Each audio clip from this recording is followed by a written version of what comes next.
What is going on, y'all? It is your boy Ollie Footy back with another one. And let's talk about it, man. Arsenal. I think a few days ago I said Arsenal don't panic. I said, not even a few days ago, a few weeks ago, I said don't panic. If you're gonna pick a cup to lose, the Carabao Cup would be it, or the FA Cup would be it, right? Who cares about the cups? Whatever. Nobody's gonna be like, oh, but that team didn't win an FA Cup. Nobody cares, right? So, okay, now, now it might be time to panic. It might be time to hit red alert if you're Arsenal because you cannot be doing this. Do you want to be great? It's interesting. You think about the context of this Arsenal team and not just, all of the previous bottles, right? But on top of that, they learned from those previous bottles in the summer. They brought in Gyökeres, they brought in Eze, they brought in Mascara, they brought in all these transfers, right? To make basically a team, not even a team, rather a squad that has two like actual viable teams, right? So if this 11 is not working, you could genuinely switch it out and you would have no drop off or very little drop off, right? You brought in Madueke. Like Madueke is probably the best backup right winger in the world, not named, you know, Barcola or Due, right? So you had all of that and you pull up to Bournemouth with, you could argue, rotated squad just a little bit. They played Havertz, who doesn't always start, and Ben White was playing, Lewis Skelly, etc. But you did all that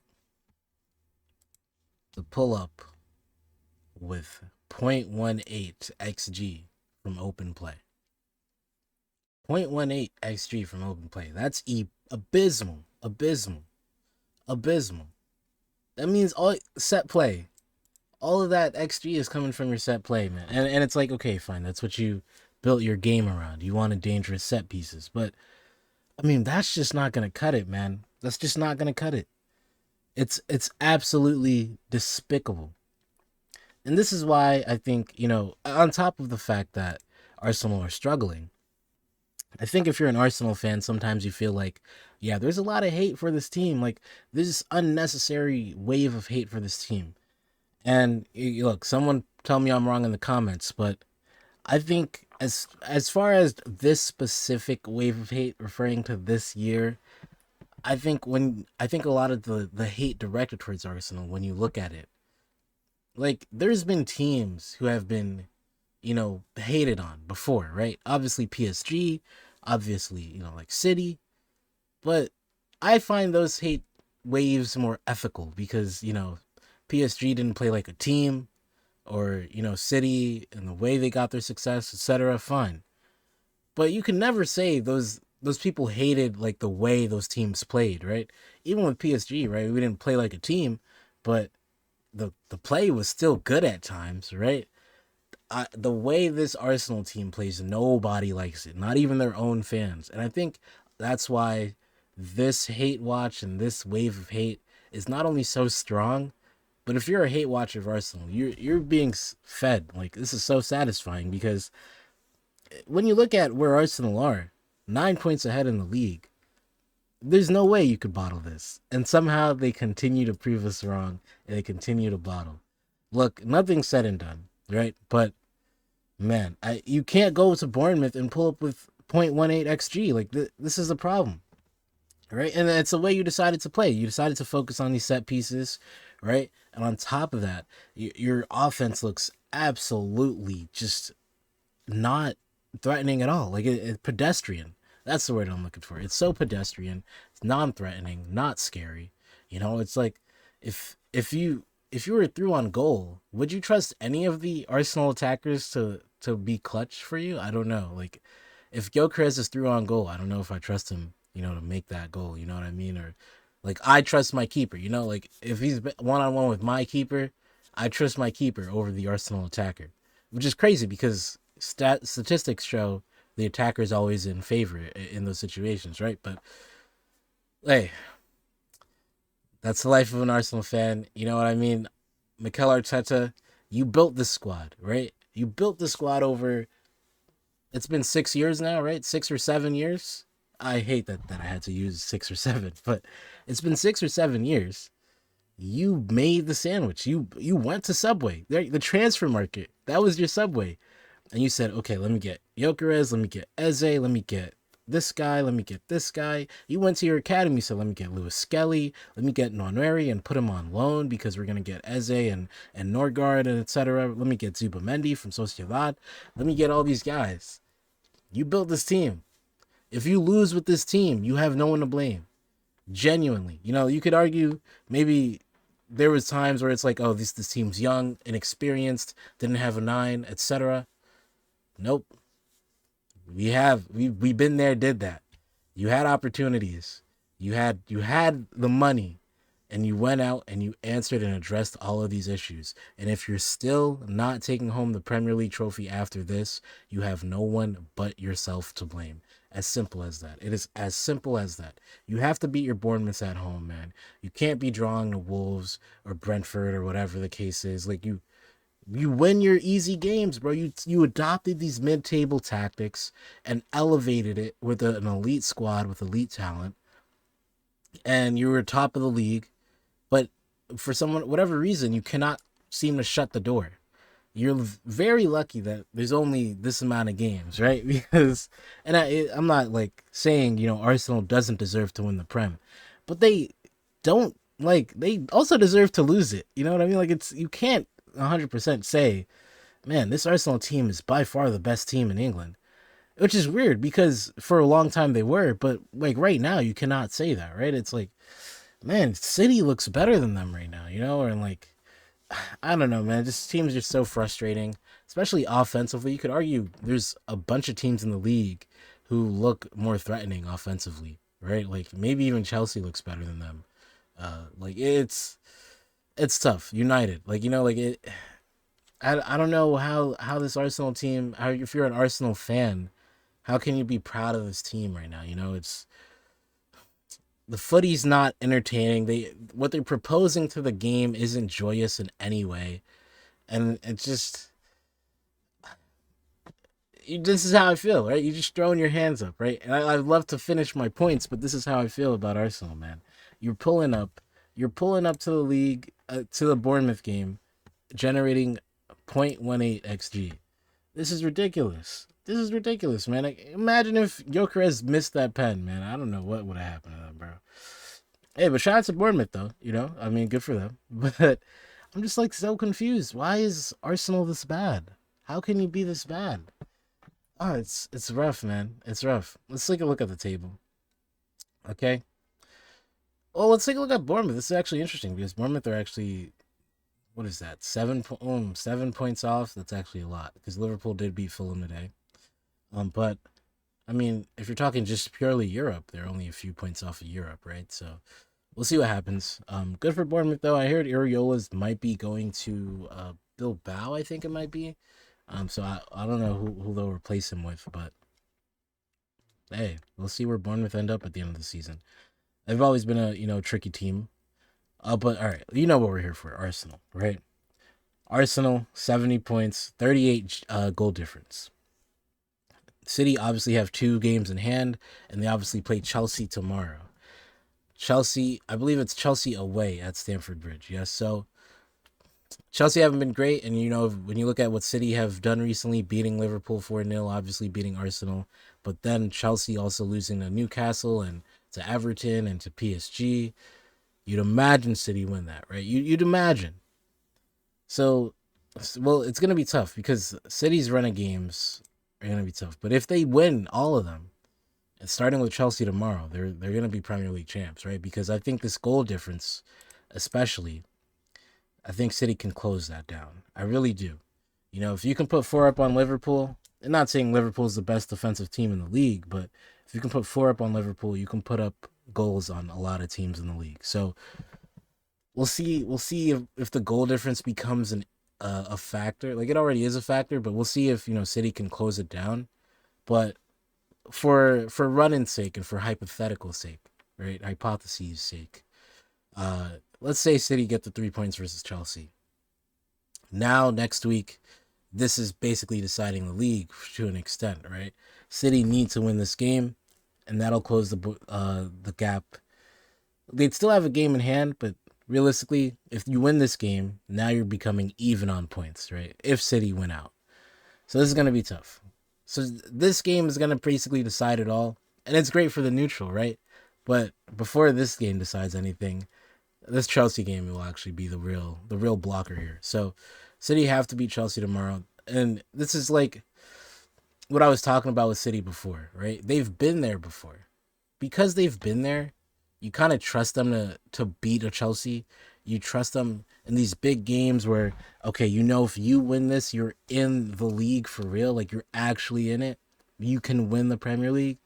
City have been there before. Guardiola's been there before. Holland's been there before. Bernardo Silva's been there before, right? Everyone's been there before. Even with the new guys, like you kind of get that culture at City, so you're just assimilating into that, right?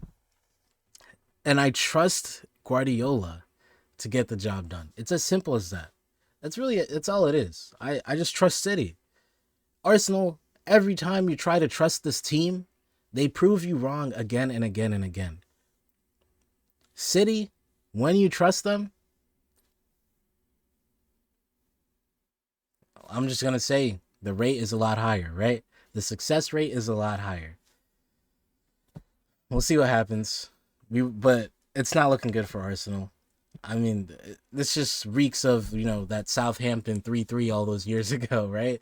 Just constant losses, or they lost to City, I think 4-1 all those years ago. Like when the going gets tough, Arsenal cannot get going.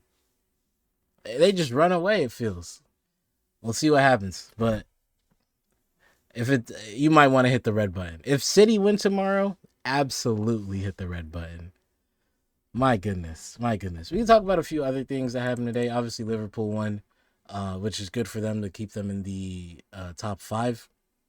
That's a 4 point gap on Chelsea, and obviously, if City win and beat Chelsea tomorrow, I mean, now Chelsea's looking at Europa League football, which might be their level. They can definitely win the Europa League, but the Champions League might be a bit much, as we can see. Sorry, I gotta shout out my club, man. As like 8-2, bro. You know what I'm saying? But this is PSG after all. It is PSG. In other news, Barcelona with a big win over Espanyol. This doesn't entirely clinch La Liga, but it's basically close, right? I think if you look at this here, that's 9 points with 7 games to go. Obviously, there's still El Clasico to go, but outside of that, Barcelona can beat any team in the league, and obviously they can still beat Real Madrid. I have not rated Real Madrid. When's the last time I rated Real Madrid? I don't know. Maybe pre Mbappe. That might have been it. They've had some good runs, but especially this season, I did not buy Real Madrid as a serious team at all, and I stick by that. This Real Madrid team suck, and not because like they suck like they're a relegation team, but they're not a elite team. They can't go toe to toe with anybody, right? If you want to say Real Madrid isn't even like in the top 8 teams in the world, like I don't think that's ridiculous to say that. This team is disjointed. It's individuals. It's not ethical footy.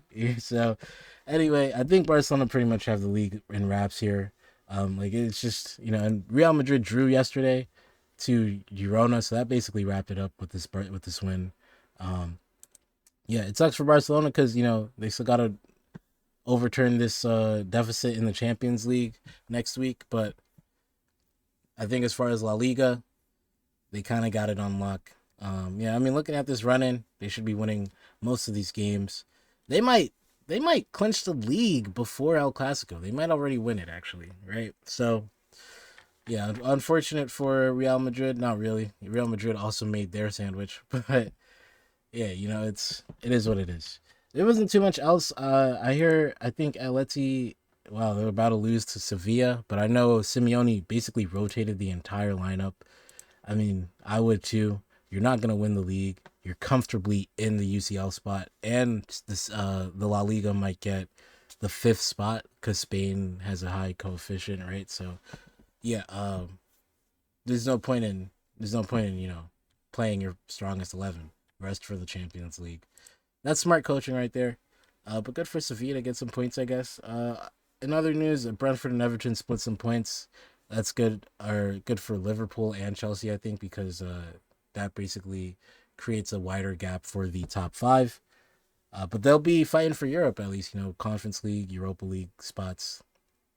Bayern München, Bayern München, Bayern Munich, easily dismantling St. Pauli.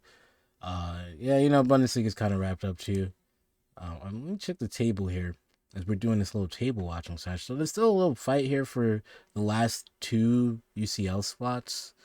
Uh oh, am I? Why is Hoffenheim? Oh, they look green for me for a second. I was like, why is Hoffenheim in the UCL? But no, this is the Conference League spot. Sorry, but yeah, it's between Hoffenheim, Stuttgart, Leipzig, and Leverkusen. This could all change, and maybe possibly if I think Freiburg and Mainz are doing well in the Conference League and the Europa League, so there's a chance the Bundesliga also get a fifth spot. So we'll see how that turns out. But yeah, Leverkusen with a good win versus Dortmund today at Dortmund. Milan getting absolutely annihilated by Udinese. I saw Rafael Leao was booed off, and man, Rafael Leao, I don't know where he's gonna end up because I just really don't think he's got much time left at Milan. I don't know. I know a lot of people have talked about Leao like moving on to a big team, but where does Leao go? Like, who's gonna grab Leao? You know what I mean? Like, obviously, it looks like his time at Milan is done, but when you look across Europe at the big boys, everybody's got a left winger outside of maybe Chelsea and maybe Arsenal. But Arsenal have stuck with Martinelli and Trossard for this long. I don't know if they'd be willing to move on right now, but we'll see.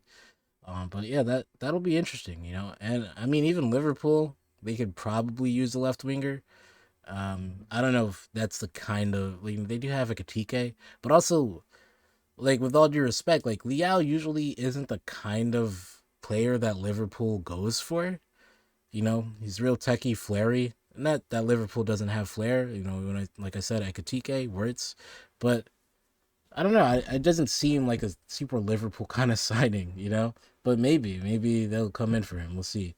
I doubt it though. But yeah, it's tough. And I guess he could go to Juve if he wanted to. But yeah, that's terrible for Milan. But they kind of got this top four wrapped up unless they completely capitulate. But I doubt it. But yeah, this will be interesting to look at. 6 games left for them. The leagues are wrapping up, man. Inter probably going to comfortably win the league, barring a total collapse as well. Big game versus Como tomorrow, I believe. That's huge because Como is also fighting for top four. So we'll see how that turns out. If Como wins that game, wow, this might be open. Especially for a team like Napoli. This might turn into a title race for real. But we'll see. Juve got some points today, put them in the top four. I think Ronaldo also scored a few goals today. Ronaldo scored 1 goal today, so that's one more towards 1,000.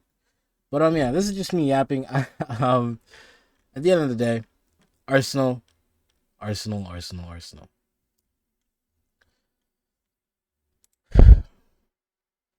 Is it over, chat? I don't know. You let me know. You let me know. Until next time, guys. It's been your boy Ollie Footy. We out.